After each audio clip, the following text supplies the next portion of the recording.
Good morning, everybody. Thank you very much for joining us on another F4S digital event.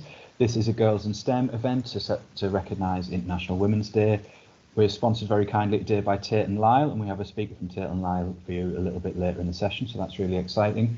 Just a little bit about why we're doing what we're doing. Obviously, Girls in STEM is a really important subject, but what we're covering at the minute all contributes towards the UN sustainability goals, so things we all need to be doing and working together. Things about gender equality in the workplace, things about taking climate action, stuff that is really important to everybody and that we've all got a responsibility for. The way it's going to work, I'm going to introduce our three speakers. If you've got any questions for them, please pop them in the chat and we'll do our best to get to them. We are possibly going to be a little tight on time, so if we don't get to your questions, then you can come to our platform and book another session with either these speakers or other speakers and learn a little bit more about the subject. So before we get going, so my name's Andrew. I'm now going to pass you over to Katrina. She is, she has a background in manufacturing and engineering and has worked around environmentally friendly ways of water purification. So I will hand you over to Katrina now, and she will tell you in much more detail about what she does and what her background is. So thank you, Katrina. Okay. Thank you very much. Good morning, everyone. Really nice to be here. My name is Katrina. So I'll tell you a bit about my journey from school and a bit about my job now. So at school, I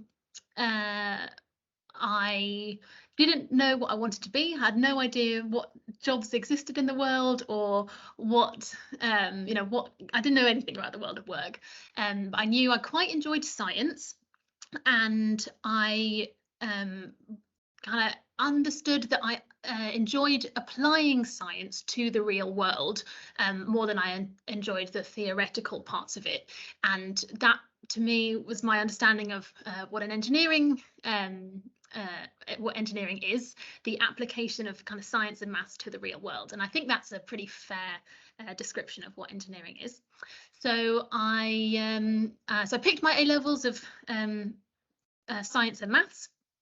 And I just, a month before the UCAS deadline, I picked engineering as my topic for university, and I went to university to study manufacturing engineering. So my course was a master's. It was a 4-year course, and the first 2 years were general, and we kind of covered a bit of all types of engineering, so the civil, mechanical, electrical, and so how do you design a bridge? How do you design the electrical circuits in your iPhone?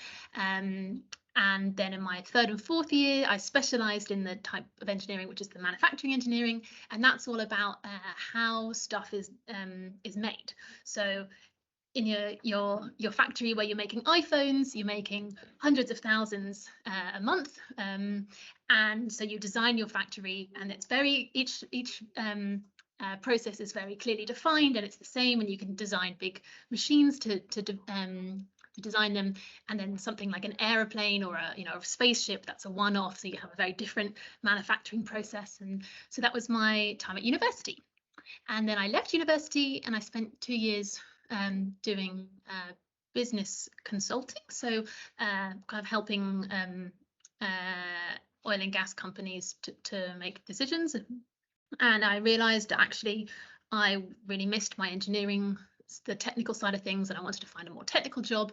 So after 2 years, I found a job with a startup. So a startup is a really small company that's really young, that's only just started.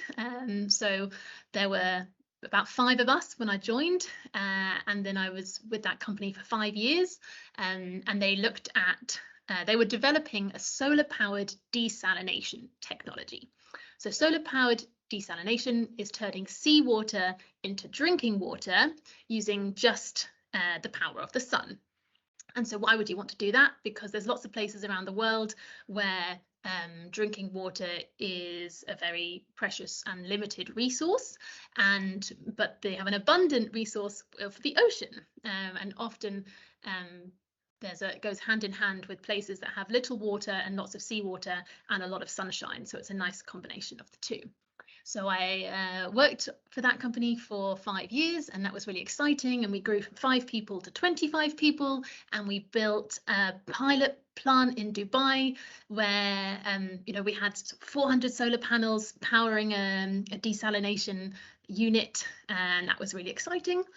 And I wanted to relocate after 5 years and live in a different place. So I've just started 2 weeks ago a new job, and the company is called Battleizer, and they are also a startup, and they are looking at a technology that is a combination of a battery, so an electrical battery like you have in your laptop or your phone, and an electrolyzer, which is an electrolyzer is a technology that receives electricity and water and uses the electricity to turn the water, H2O, into its two separate components, which is hydrogen and oxygen. And we are, you might have heard of the phrase hydrogen economy. So we're moving into a world that's less reliant on oil and gas and fossil fuels, and we're looking at other ways to decarbonize. So how we can power our homes and power our cars and trains while using less carbon emissions. And hydrogen is one alternative to fossil fuels that we're exploring. So yeah, it's really exciting. It's really early stages in the technology. It's currently at pilot stage, and it's being developed into a commercial product. And so my role specifically, I'm a project manager. So what that means is we have a pilot plant, which is, that means like one of the first early stage trials where we build and we make one of these battery electrolyzer technologies, and we build it and we test it. And so my job is to manage the process of the design and then the engineering and construction, and so you actually build it and run it, and to manage that whole process from start to finish. So it's really exciting. Uses lots of different skills, and each day is quite different, and I really enjoy it. And I will stop there. That's brilliant. Thank you very much for that, Katrina. Really interesting. Great to hear sort of different perspectives on the different organisations and roles that you've worked for. Sounds like a fantastic project and a really exciting thing to be involved in. So thank you very much for sharing that with us. So what I'm going to do now, I'm going to hand over to our second speaker, who is Minna. Minna is a clinical pharmacist, and she has been working around making medicines more sustainable. So Minna, if I can hand over to you, if you could tell us a little bit about yourself and what you do, that would be fantastic. Thank you very much.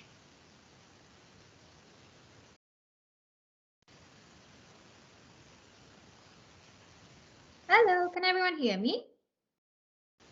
We can indeed. Lovely. I'm just going to try and share my screen with a presentation, a short one that I've got prepared today. Can everyone see this? We haven't got anything at the minute, Minna. I think it's loading. I just introduced myself. That's on now. Fantastic. Perfect. Thank you. Can you see that? Yeah. My name's Mina, and I'm a pharmacist. I normally work on awards, so a bit different to the pharmacists that you normally see, the kind of like in Boots Pharmacy or Asda Pharmacy. So I permanently work on awards alongside nurses and doctors, doing medication checks on award regularly.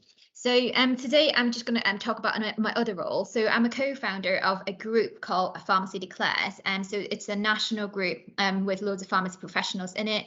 We're just trying to look at how we could make pharmacy as a sector and how pharmacy professionals can practice more greenly, if you like. So this morning I'm just going to give an overview of so we'll have a focus on maths in the things that we cover as well, and today I just want to focus on that as well, on why it's important. So I think with maths, I always like the certainty of how, subtractions and multiplication, it always comes to one answer. And there's just not up to interpretation. So a lot of people, you ask them, what do you think about a piece of art? You might get, everyone in this room might get a different opinion, you know, answers. But for maths, there's always just one answer. So I like it for that reason, because there's always different ways that people can come to the same conclusion. So then how I use maths in my actual job is, so this is a life or death situation. One decimal place wrong if I get it on a ward. So I will be leaving my patients in pain for the drug that they need to control the pain. One decimal too much, that means I could potentially kill my patient if I don't check this prescription correctly, what's been prescribed on a ward. So that's one way maths has been utilised. So the NHS has a vision to meet net zero carbon by 2040. It's the first healthcare organisation of its kind, system of its kind in the world to commit to this. So my interested, sorry, I think someone said that it's a presentation not playing. I'll just quickly explain it.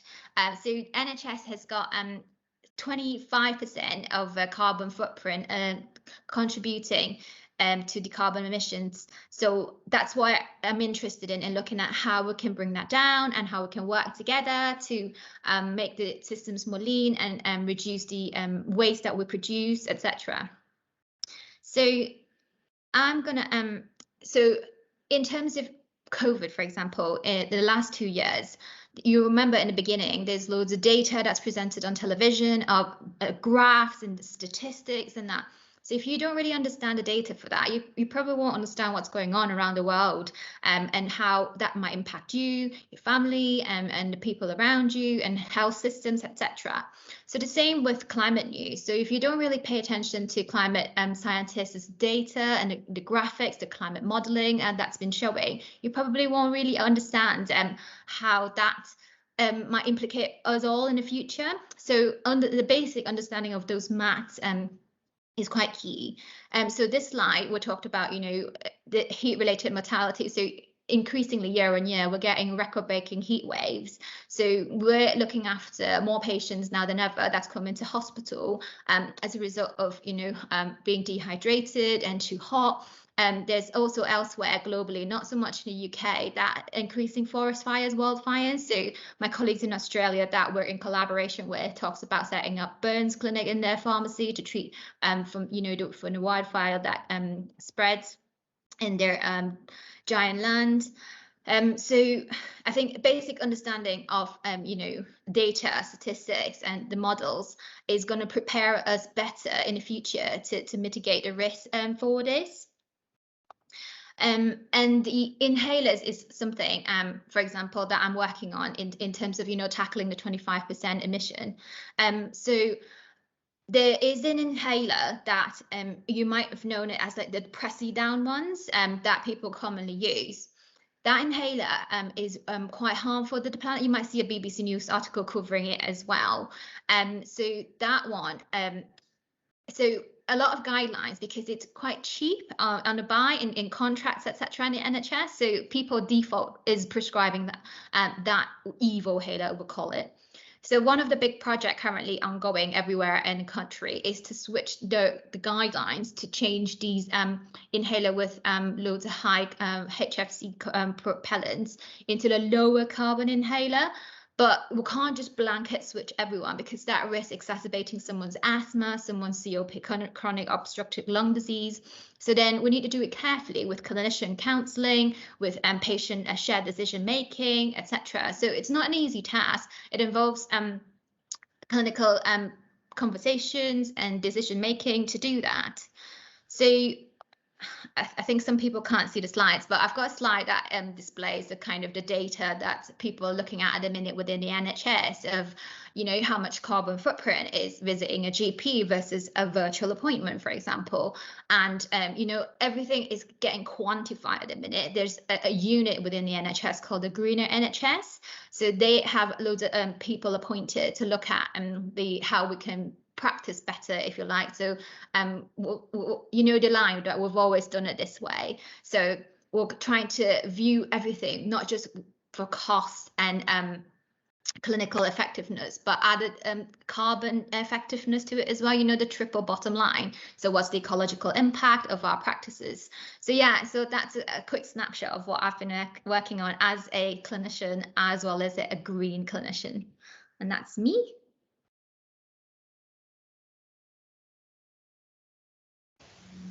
Fantastic. Thank you very much for that, Minna. Again, really, really interesting and great to hear how things are being applied in situations that I think, you know, things we can all relate to. I think we've all seen one of those inhalers, and that really was something that I thought was a real surprise. So it's great that that sort of work's going on in the background. What I'm going to do now, I'm going to hand over to our final speaker, who is Anna Pearce. She is the Director of Sustainability at Tate & Lyle. Tate & Lyle obviously our sponsor today. So Anna, if I can hand over to you, if you could tell us a little bit about sort of yourself, your background, and the great work that you're doing at the moment, that would be fantastic. Thank you. Sure. Good morning, everyone. Thanks for having me. I'll start off at the school days. So I'm passionate about my work and about the environment. And I was that way when I was 16, 17 years old as well. That was the moment where I would spend summers a day at a dentist office, a doctor's office. What does an X-ray technician do? Trying to learn about things that I found interesting to see if that was what I wanted to spend my time doing. I visited universities a couple of years before I would go to universities. I was really passionate about coral reefs and global warming. I thought I was going to be a marine biologist. And then I realized marine biologists don't just snorkel and dive on the Great Barrier Reef, but they actually, a lot of them work in fisheries and spend a lot of time on boats in not the best weather. And I thought, boy, that doesn't sound like what I want to spend the rest of my life doing.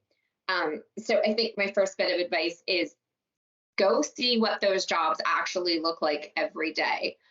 Ask people that you know or friends of your parents, and think about, do I really want to do that? I didn't. So I went to university to study environmental science. I studied environmental occupational health and safety because I was ambitious and it was kind of interesting. And I got my MBA. So a whole lot of school. And I was offered an internship at a company called GE.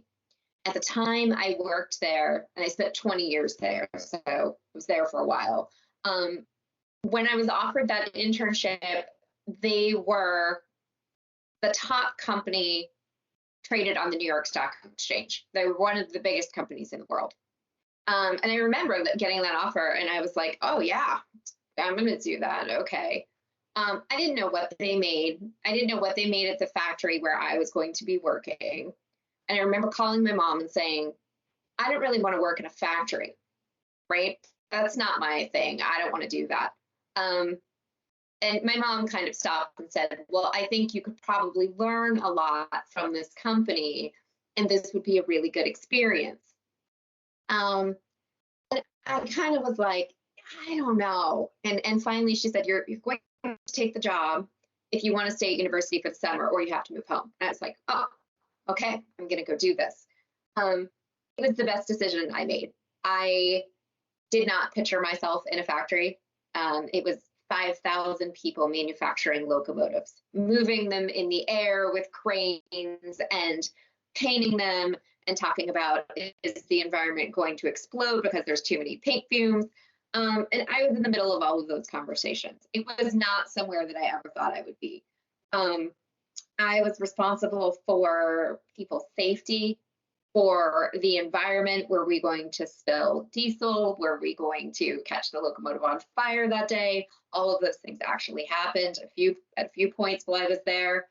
And I worked at different roles in different GE companies. So I got to know about nuclear power and power generation equipment and transmission lines and healthcare and oil and gas.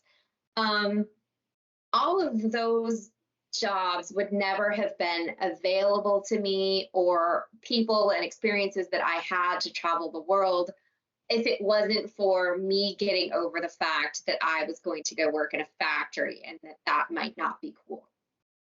So I would say sometimes the things that seem like where you might not want to go are probably worth it when you look at the company and the people that you're going to work with and the things that you're going to learn. So my advice was always to stay somewhere long enough that you learn what you're doing, because it does take a while to figure it out no matter what degree you have at university. And then stay long enough that you can make a difference. And then stay a little bit longer so you can fix all of the mistakes that you made when you didn't know better when you first started. So that's kind of been something that guided my career. I joined St. Lyle 4 years ago, and I'm responsible for setting their sustainability agenda. So we committed to the UN SDGs. We worked with teams to figure out what was going to be the most important ones to St. Lyle. Obviously, as a food and beverage company, we talk about zero hunger. We talk about responsible consumption and production. I work with teams of engineers to set greenhouse gas reduction targets, water reduction targets, talk about zero waste and how are we actually going to do that. And then I meet with customers and investors to share with them what we do. I also started to learn about agriculture and where our food and our products come from. Again, didn't picture myself on farms. I'm on farms. It's pretty interesting stuff, more than I ever would have thought. So my biggest and greatest advice is go try things. And some of the things you think you might hate are actually the things that you might really love. And despite not being good at math, I don't always have the same answer as everyone else in math. There's always some shortcoming in everyone's career. You could be the most brilliant food scientist working at Tate & Lyle, and there's something that's a weakness for you. Or you could be the engineer who's designing a new building, and there might be something that you have to go back and double check. For me, sometimes that's math and conversions. That's okay. You're not expected to be the best at everything in science and math. Just be passionate about it and enjoy it, because that's what will carry you through your career. And thanks for your time. That's fantastic. Thank you very much for that, Anna. Really good insight into sort of two really contrasting sides of the world of work and how that can contribute towards sustainability. And I completely sympathise with not wanting to spend your life on boats. I am not a big fan of boats. I think what we'll do, we've got a few minutes left. I'll just quickly run through the three of you and ask one really quick question each, if that's okay. We haven't got lots of time, so if we can just be reasonably concise with the answers, that would be fantastic. If we start with Katrina, could you just tell us what were the biggest differences between working for big organisations as a consultant and then going to work for a startup, which is much smaller? Oh, very good question.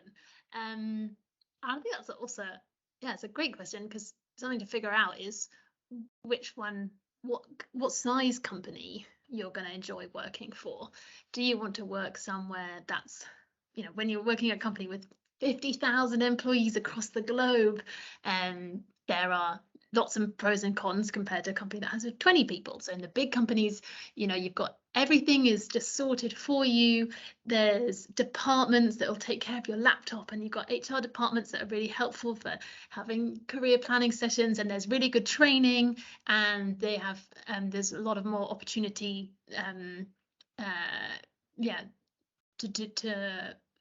it's a lot more structured, and versus the tiny company, you'll often there's a lot more stuff you have to do by yourself, but everyone in the company, what everyone's working on, and you have a real what you do directly influences how the company moves forwards and what direction. And so it's really it swings and roundabouts. For me personally, I find I enjoy the smaller companies.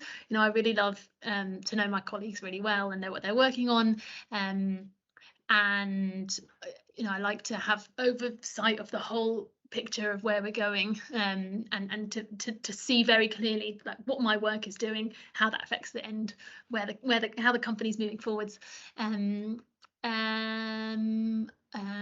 But there's other things to consider. There's probably better job security in a bigger company, often better salaries in a big company as well, something to consider.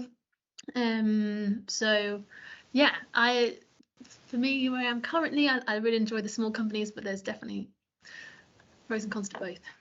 Great. No, thank you very much. That's really helpful. I've had a question come through, which I'm going to direct at you, Anna, now, if that's okay. What's the gender balance like in your organisation for careers that use maths? So we don't separate it just for maths-based careers, but what I will tell you is we've committed to gender equality in our leadership roles by 2030. It's something that we are working towards. It's one of our priority UN SDGs because we've realized we have a bit of work to do, and we're making really good progress there. It's important. It's important to talk about too. So thanks for that question. No, brilliant. Thank you very much. And Minna, just for yourself, can you tell us how sort of attitudes towards sustainability have changed in the time you've been in your role? A lot within the last year, especially. I think after COVID, people realized that something happened at the other end of the world affects everybody else in the world.